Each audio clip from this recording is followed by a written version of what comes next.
Donald Trump is known for taking decisions according to his whims and fancies, keeping aside conventional wisdom. And one such move pertains to America's refugee policy that has left everyone baffled.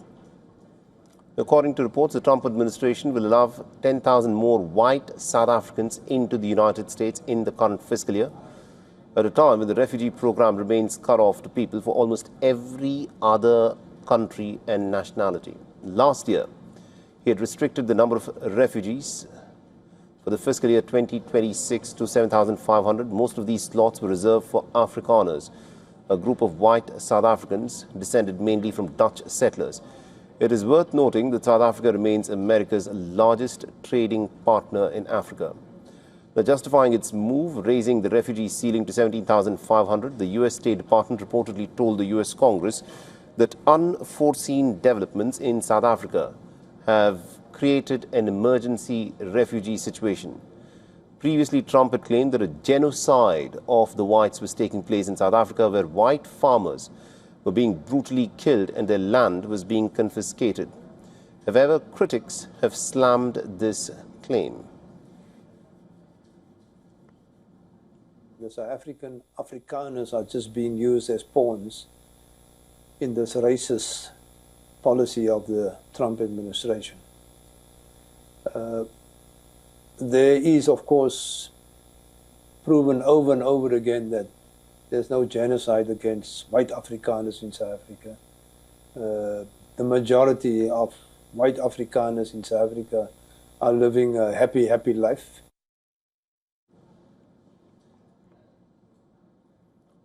Now, in his pursuance of his stance, Trump has cut off aid to South Africa, boycotted last year's G20 summit in Johannesburg, and also banned the country from attending any G20 meetings in the United States this year. South Africa's President Cyril Ramaphosa also reiterated that Trump's claims were completely baseless.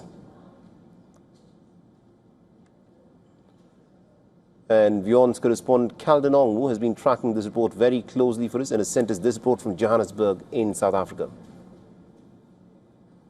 Most South Africans appear unfazed by reports that Trump administration plans to increase the number of Afrikaner refugees entering the U.S.